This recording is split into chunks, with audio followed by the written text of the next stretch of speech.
Good morning, church. And, so good to see you all today, and I appreciate Pastor David too. He keeps pushing me out of my comfort zone. As many of you know, I'm more of a one-on-one. I'll sit and have coffee with you for hours, but speaking in front of people is um, me focusing on God because it's not in my comfort zone. So today we're going to talk about God's vision should keep you growing in your life. And we're going to turn to Nehemiah um, to see how God used Nehemiah. Um, Today, I want to encourage you be who God created you to be. Don't be content to stay in the same place for all of your life. Can you think back to when you were a child? What did you enjoy doing? Maybe it was baking a cake, braiding someone's hair, building a fort, playing basketball. If you ask a young child what they want to be when they grow up, their answers will change from year to year. Once we are adults, we should continue to develop God's vision for our lives. Have you ever created a vision board?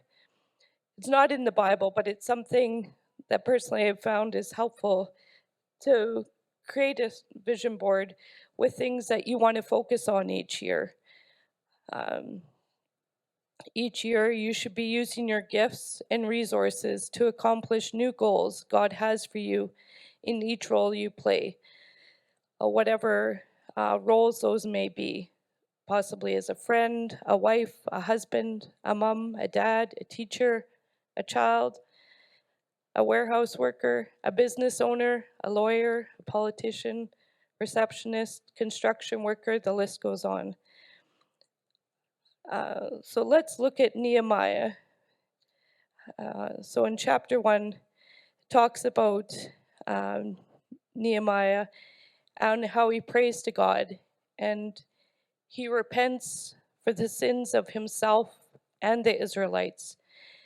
As he finds out about the wall that is broken around Jerusalem, he cries out and asks God for favor with the king. He prayed to God, and when asked, so when Nehemiah was asked, sorry.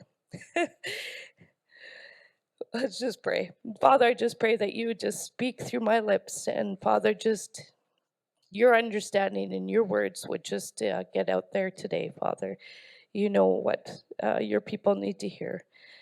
So as we look in Nehemiah 1, he talks about um, O Lord, let your ear, verse 11, be attentive to the prayer of this servant and to the prayer of your servants who delight in revering your name. Give your servant success today by granting him favor in the presence of this man. And it talks about that he was a cupbearer of the king. So he prayed to God and fasted when he heard about the sad state of Jerusalem. The king noticed he was sad and asked him what was wrong. Nehemiah was scared, however, was truthful, and told the king he was sad as the wall around Jerusalem was in ruins. He was a cupbearer and was given permission. He was given passport, letters, supplies, money, and power to hire people to help him rebuild the wall. He left his place at the palace and began working in a manual labor position. He was willing to be stretched. When you're scared, who do you turn to? If you stay in a place of fear or rely on your own strength, you will not grow into the person God intended you to be.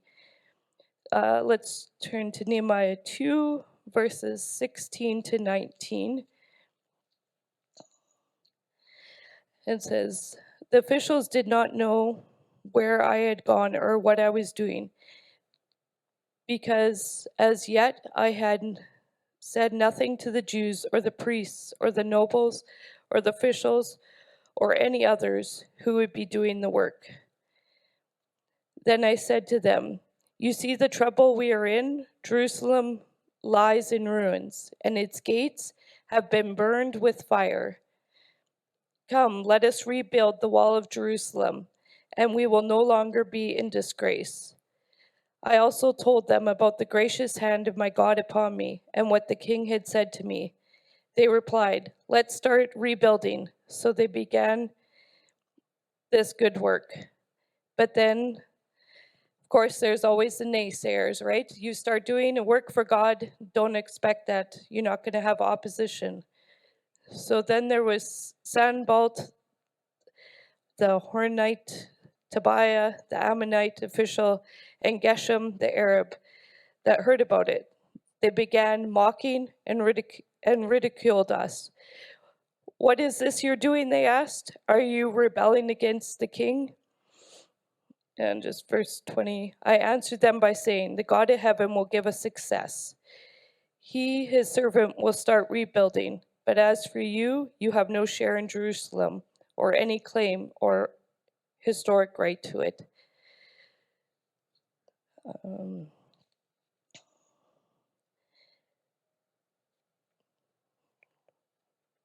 So these enemies were belittling them, degrading the work that they were doing. You can possibly think of a situation in your own life when you start to rise up and become who God's called you to be. Not everyone's going to be happy with that. But listen to what God has to tell you. Nehemiah became concerned that these slanderous words might become more of a physical fight, but he didn't give up. So we're going to turn to Nehemiah Verse 4. I encourage you in your own time to read the whole book of Nehemiah. There's lots that's going on. If you like action, there's lots that God does there. So it says, starting verse 14 to 19. After I looked the things over, I stood up and said to the nobles, the officials, and the rest of the people, "Don't be afraid of them. Remember the Lord, who is great and awesome, and fight your brothers, your sons, your daughters, your wives, and your homes." When your enemies heard that we were aware of their plot and that God had frustrated it, we all returned to the wall, each of his own work. From that day on, half the men did the work, while the other half were equipped with spears, shields, bows, and armor. The officers posted themselves behind all the people of Judah who were building the wall. Those who carried materials did their work with one hand and held a weapon in the other. So you think of it, oftentimes we face opposition and we have to keep our focus on God and not what internally there might be confusion or fear that's trying to reign, but keep your focus on what God has for you. From that day on, I read that, who were building the walls, like those who carried materials did their work with one hand, held a weapon in the other. Verse 18, and each of the builders wore his sword at his side as he worked. But the man who sounded the trumpet stayed with me. Then I said to the nobles and officials and the rest of the people, "The work is extensive and spread out, and we are widely separated from each other along the wall. Verse 20, whenever you hear the sound of the trumpet, join us here. Our God will fight for us."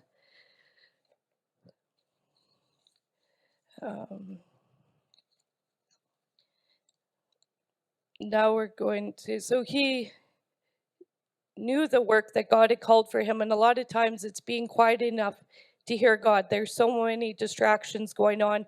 We might not have a spear behind us, but we might have people in one ear, or we might, have music that's playing that isn't directing us the way that God wants us to go. So we're going to look at Nehemiah Chapter 5 now, verses 1 to 12. And it talks about how Nehemiah uses his position to help the poor. Now, the men and their wives raised a great outcry against the Jewish brothers. Some were saying, "We and our sons and daughters are numerous. In order for us to eat and stay alive, we must get grain." Others were saying, "We are mortgaging our fields, our vineyards, and our home to get grain during the famine." Still others were saying, "We had to borrow money to pay the king's tax on our field and vineyards. Although we are of the same flesh and blood as our countrymen, and though our sons are as good as theirs, yet we have to subject our sons and daughters to slavery. Some of our daughters have already been enslaved, but we are powerless because our fields and our vineyards belong to others." Then Nehemiah tells us in verse 6, "When I heard their outcry and these charges, I was very angry. I pondered them in my mind and accused the nobles and officials. I told them, 'You are exacting usury from our own countrymen.' So I called together a large meeting to deal with them and said, 'As far as possible, we have bought back our Jewish brothers who were sold to the Gentiles. Now you are selling our brothers only for them to be sold back to us?' They kept quiet because they could not find anything to say. So I continued, 'What you are doing is not right. Shouldn't you walk in the fear of our God to avoid the reproach of our Gentile enemies?' And I and my brothers and my men were also lending the people money and grain. But let the exacting of the usury stop. Give back to them immediately their fields, their vineyards, their olives, their grain, their new wine, and their oil. We will give it back," they said, "and we will not demand anything more from them. We will do as you say." So this to me too also shows how often God gives us a role in life to help others. As we see, Nehemiah didn't stay in the palace. He could have been a cupbearer and had a good life there, but he was willing to keep his vision, his focus on God and what God wanted for him. And part of that was rebuilding the wall. Part of that was advocating for the poor. So when you see people around you and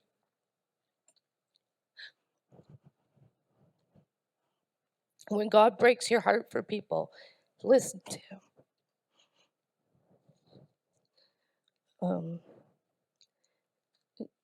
And you see God's favor all over Nehemiah's life. He didn't take the easy road. He kept his focus on God. In Nehemiah 6, verse 15, it points to how this wall was completed in 52 days. And when the enemies heard about this, they were afraid as they realized God was with them. When people look at your life, can they tell that God is with you? What has God been asking you to do that is out of your comfort zone? From year to year, you should have new God-given goals that you are achieving. Remember the parable of the young men who were given the talents? Let's turn to Matthew 25, verses 14 to 30.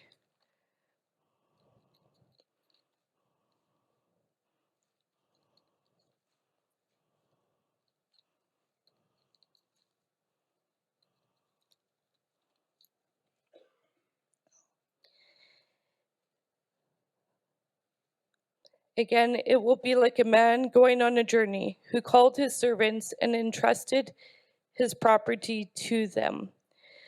To one he gave 5 talents of money, to another 2 talents, and to another 1 talent, each according to his ability. Then he went on his journey. The man who had received the 5 talents went at once and put his money to work and gained 5 more. So also the one with the 2 talents gained 2 more. But the man who received the 1 talent went off, dug a hole in the ground, and hid his master's money. After a long time, the master of those servants returned and settled the accounts with them. The man who had received the 5 talents brought the other 5. Master, he said, you entrusted me with 5 talents. So see, I have gained 5 more. His master replied, well done, good and faithful servant. You have been faithful with a few things. I will put you in charge of many things. Come and share your master's happiness. Then the man with 2 talents also came. Master, he said, you entrusted me with 2 talents. See, I have gained 2 more. His master replied, well done, good and faithful servant. You have been faithful with a few things. I will put you in charge of many things. Come and share in your master's happiness. Then the man who had received the 1 talent came. Master, he said, I knew that you are a hard man, harvesting where you have not sown, and gathering where you have not scattered seed. So I was afraid, and went out and hid your talent in the ground. See here, this is what belongs to you. So it wasn't that he lost what God had given him, it was that he didn't use it to further God's kingdom. His master replied, you wicked, lazy servant. So you knew that I harvest where I have not sown and gather where I have not scattered seed. Well then, you should have put my money on deposit with the bankers, so when I returned, I would have received it back with interest. Take the talent from him and give it to the one who has 10. For everyone who has will be given more, and he will have an abundance. Whoever does not have, even what he has will be taken from him. And throw that worthless servant outside into the darkness, where there will be weeping and gnashing of teeth. So when I read that, it just really encourages me to see what is it that God has for us. And each year we should be doing more. If I told you in high school, I used to run long distance, well, now I clearly don't, right?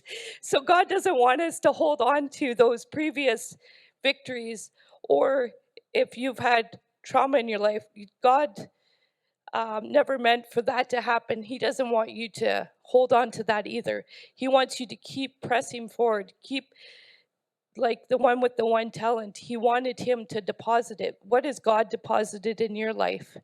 I encourage you to be faithful. As you see the man with the 1 talent in fear. And oftentimes I think that's the problem, is that instead of seeing what God would have us do, we react in our own fear. He knew that the master would come and take back, right? So he thought, well, I'll just hang on to it. But instead, what has God called you to do? Just cute little story. We were fortunate to go on vacation this last week, and I also don't like heights. But I know that, you know what, this is a time that I have with my family, and I want to have those memories with my kids. And so we are going up this gondola, and I had Tim playing worship music, and Eli and I were singing, and going down wasn't so bad, because, you know, you keep your focus on God, he'll work the rest out for you.